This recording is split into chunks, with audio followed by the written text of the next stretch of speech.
Hey guys, so today we're going to be working on the oil sanding unit on my 1986 Iroc. I'm not sure if this is what my problem is. I've been having trouble with oil pressure lately, and the car has been kind of hard to start. So this is a 305 LG4 motor, and on these 305s, your oil sanding unit actually sits right here.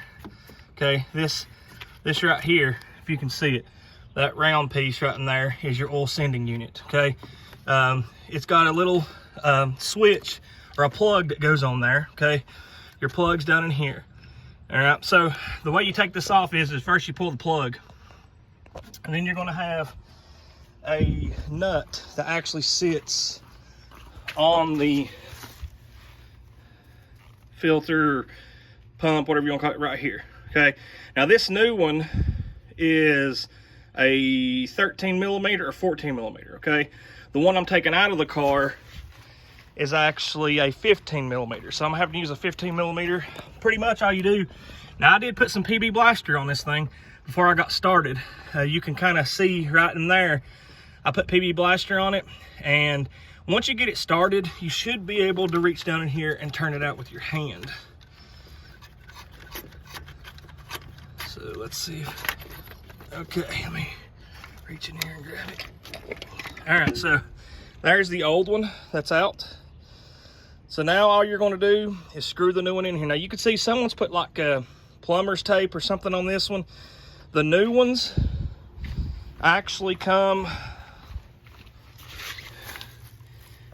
with some stuff already on it to help seal. Now, like I said, this is for a 1986 LG4 carbureted car. The location for the other ones is usually underneath your car near your fuel, your oil filter. So if you look up here, you got a fuel injected car, it's probably not going to be up here underneath your distributor. Mine was on the right hand side of the distributor, very easy to get to.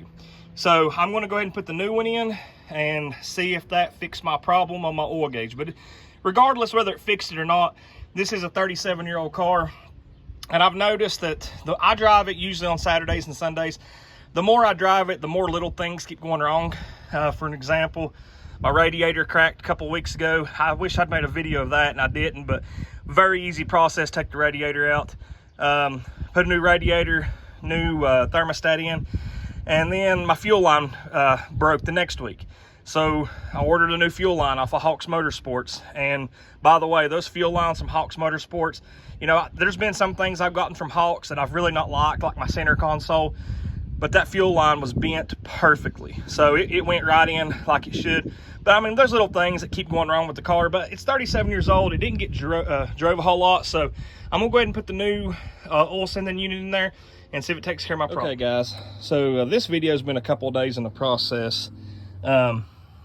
You can see here's my oil pressure unit. All right, it has taken me, I have tried 4 different oil pressure switches to get this to work right. The first one I bought from O'Reilly's, I think it was called a Master Pro. The threads were not right. The second one I bought from O'Reilly's, it wouldn't fit. And here's why. You see this bolt right down there.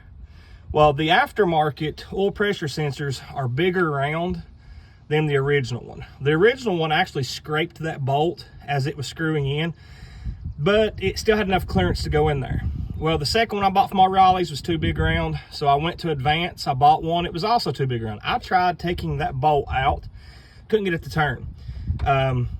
This is a 60 PSI for this car. They do make an 80 PSI, but it will mess your gauge up. Also with these, there's 2 types. There's one that is just for if you have an oil light only, and there's one if you actually have an oil gauge. So make sure you're ordering the right one when you do that.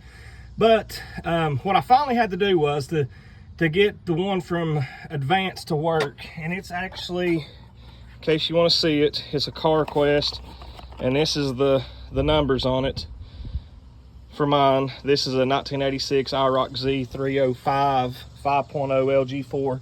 What I finally had to do was this right here called your stem, that golden piece, the brass piece. I had to take a pair of pliers, and it threads into the top of your motor. I turned it out just a little bit.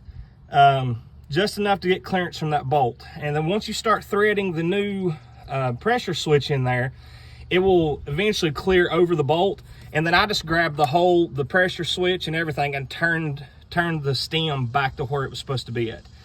I don't know if that's going to cause any problems for leakage down there. I was told to turn the stem all the way out and put some thread sealer on it and put it back in there, but it only turned just enough for me to be able to get the pressure switch in there. So I've got the pressure switch in there now. One thing I did have, I don't know if it's going to matter. You can see here the top of my distributor came loose because when I was using a 15 millimeter wrench to get this off, it hit right in here and it actually pushed up on my distributor.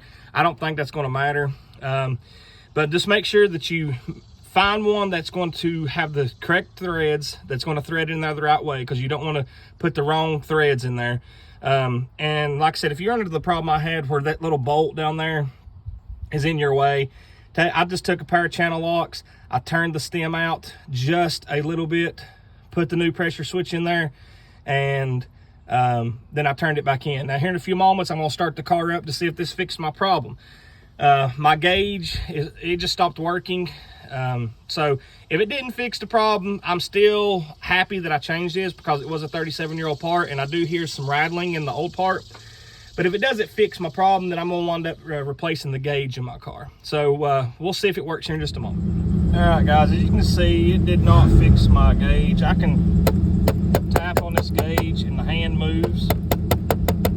So I'm thinking maybe I might have a bad ground, or possibly the switch itself is just bad because it won't move at all. But I'm still glad I went ahead and replaced the oil pressure switch, just because that's something else I don't have to worry about, because this car for the most part is all original under the hood. The only things that's been changed is the things that I've done to it. So, but if you need to know how to change your pressure switch for any reason, I hope that helps a little bit. Please make sure that you like, share, and subscribe to this channel, because as I do more and more things to this Camaro, I'll still post updates as often as I can. Appreciate you guys.